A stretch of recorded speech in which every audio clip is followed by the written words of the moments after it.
In the Balkan region of Eastern Europe, on the Black Sea, lies a nation with a rich history and equally rich traditions.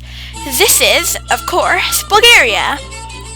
Throughout history, this small nation has influenced the course, providing resistance against the Byzantine Empire unsuccessfully, contributing in both world wars, losing in both, and eventually ending up how it is today, a former Soviet puppet state with the world's fastest shrinking population.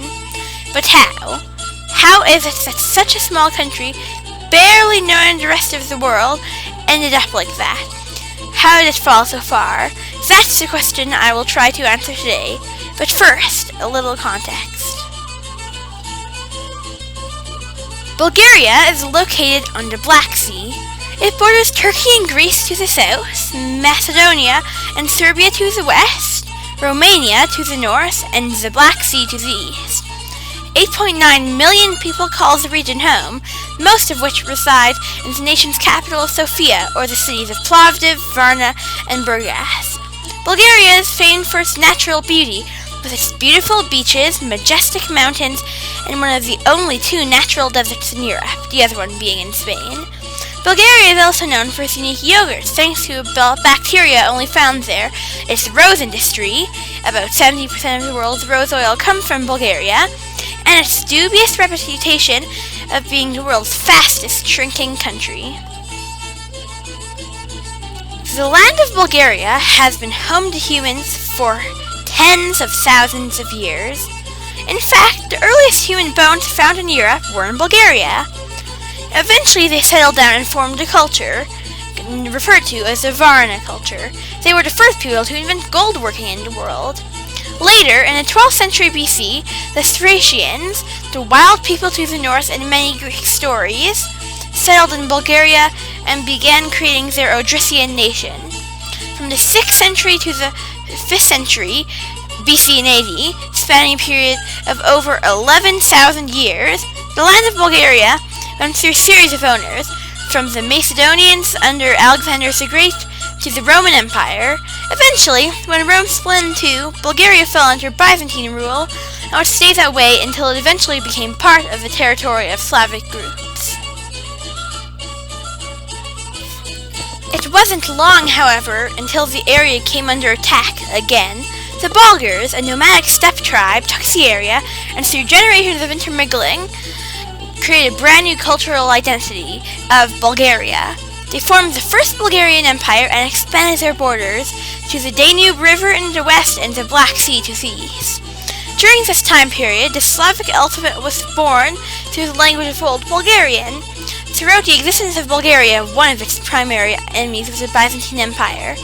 After Bulgaria laid siege to the Byzantine capital of Constantinople, the Byzantines retaliated with a fury.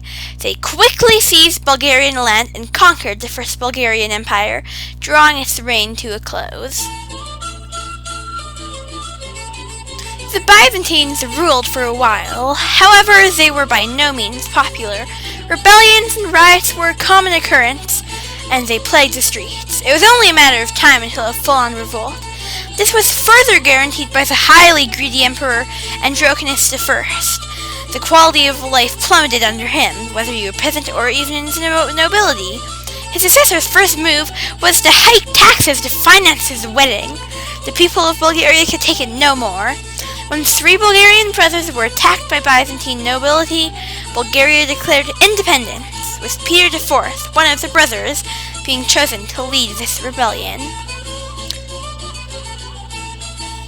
The rebellion grew and grew, and in 1189, Bulgaria was officially recognized by the Byzantine Empire, and had simply grown too large to dismiss any further. 1 year later, the fledgling Second Bulgarian Empire defeated the Byzantines at the crucial Battle of Trianva, further cementing Bulgarian power and influence in the Balkans. The Bulgarians swiftly expanded to the south, taking several cities, including the now capital of Sofia, and defeating the Byzantine Empire soundly at the battles of Arcadiopolis and the Battle of Ceres. However, the emperors Ivan Asen and Peter IV were both murdered and replaced with their youngest brother Kaloyan. Soon, the Fourth Crusade would sweep through Europe and Catholic kings would, completely unintentionally, they were trying to capture Jerusalem and Israel instead. They captured the Eastern Orthodox, Constantinople, and the Byzantine Empire, and replaced it with their own Latin Empire. The Byzantine Empire and the Second Bulgarian Empire, for the first time ever, would ally against the ever-expanding Latins. However, after the Bulgarians captured the Emperor of the Latins, the Byzantines were frightened and allied with the now fractured Latin Empire to defeat Bulgaria and to keep it from expanding further. The alliance, though it soon broke apart, started a series of events that would eventually topple the Second Bulgarian Empire, with the Byzantines to the east, Turkish raids into Bulgarian soil ongoing, and a populist uprising.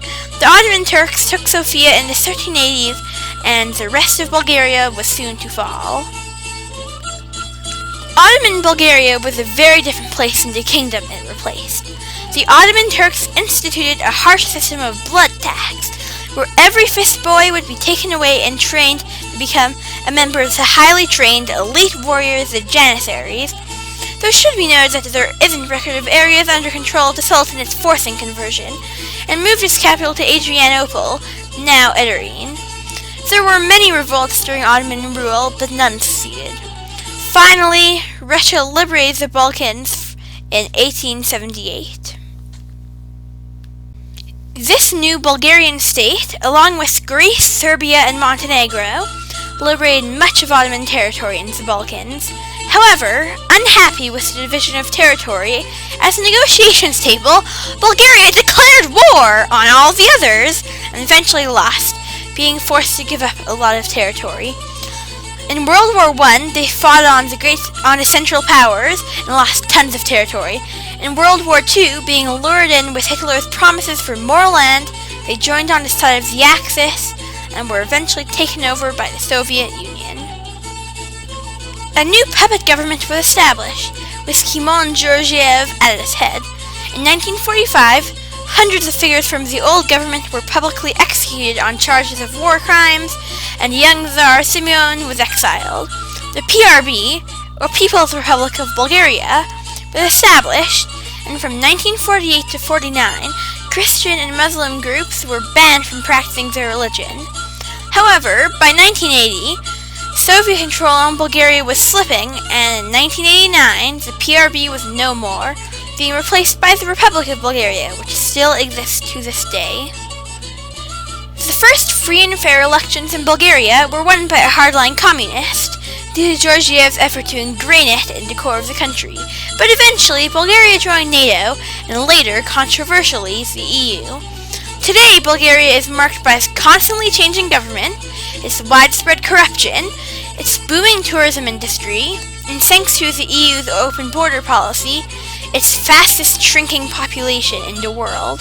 Today's Bulgaria stands as a sad reminder of what could have been if the Ottomans didn't exist, if the Byzantines hadn't allied with the Latin Empire, if Bulgaria joined the winning side in either of the world wars. Bulgaria could have been a major world power on the level of China or the United States. Probably not, but maybe. Unfortunately, this will never come to pass.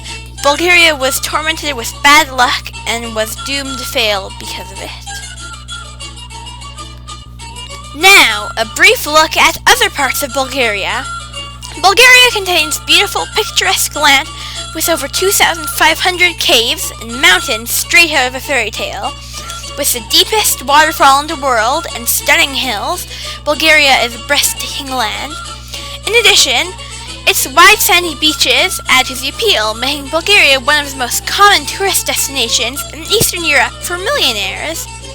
Bulgaria's culture is very unique. A typical day in Bulgaria could have you shaking your head to say yes, dancing in a massive rose festival, climbing a mountain to get to a music festival, and eating your country's favorite yogurt. Bulgarian culture is a very interesting mix of Thracian, Slavic, and Bulgar traditions. In conclusion, Bulgaria is a breathtaking land with a rich history and fascinating cultural traditions. I have loved learning about it, and I hope you do too. As Bulgarians would say, na yavan cit. I I probably completely definitely butchered that. If anyone here knows even a bit of Bulgarian, please let me know how badly I butchered it. Bye!